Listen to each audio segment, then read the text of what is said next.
Alors, là, on va faire un exemple d'un produit de 2 fractions. Alors, si on doit, multiplier 2 fractions, on va utiliser la propriété, la suivante, qui dit que si pour tout réel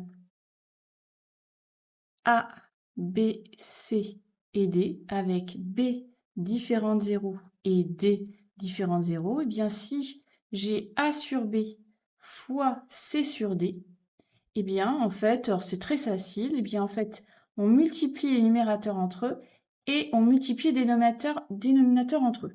Donc, plutôt intuitif et plutôt agréable. Donc ici, bah, c'est ce qu'on va faire. Donc j'ai 105 sur 27 fois 90 sur 56. Donc j'applique ma formule. Ma formule, elle me dit, donc je vais écrire une barre de fraction. J'écris que c'est 105 fois 90 sur bien 27 fois 56. Alors on n'a qu'à se dire, bah allons-y, posons les opérations. On va réfléchir un petit peu avant de s'engouffrer dans ce calcul long et fastidieux quand même, hein.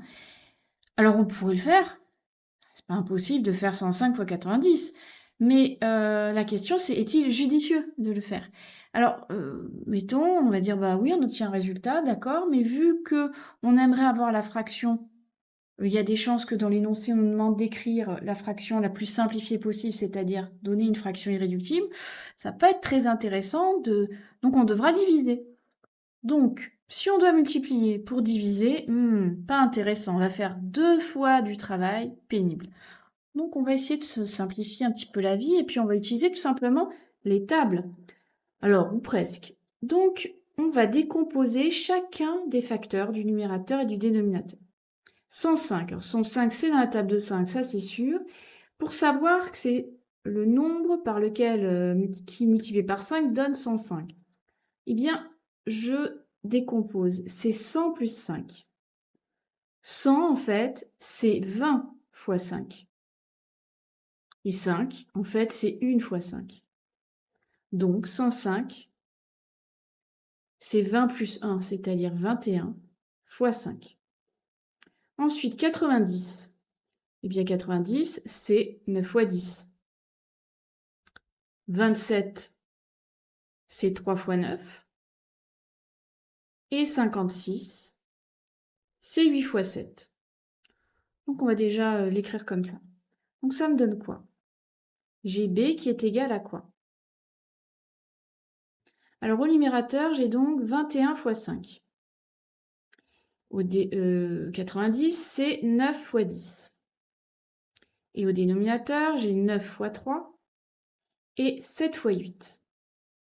Là, je remarque que j'ai 9 au numérateur et au dénominateur. Or, en fait, quel que soit C non nul et B, bien sûr toujours non nul, si j'ai A fois C sur B fois C, eh bien c'est exactement égal à A sur B.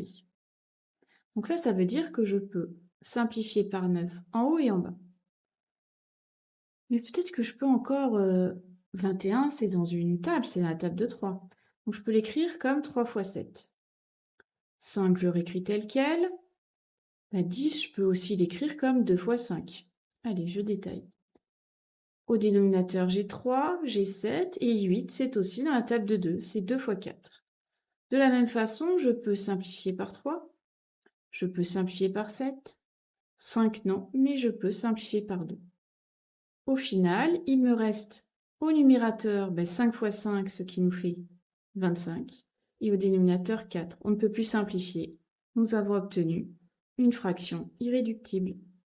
Et voilà, à vous de jouer. Tiens, juste petite remarque avant d'arrêter. Vous remarquerez qu'au final, on n'a fait pratiquement aucun calcul, mais juste décomposé avec les tables. Voilà, à vous de jouer.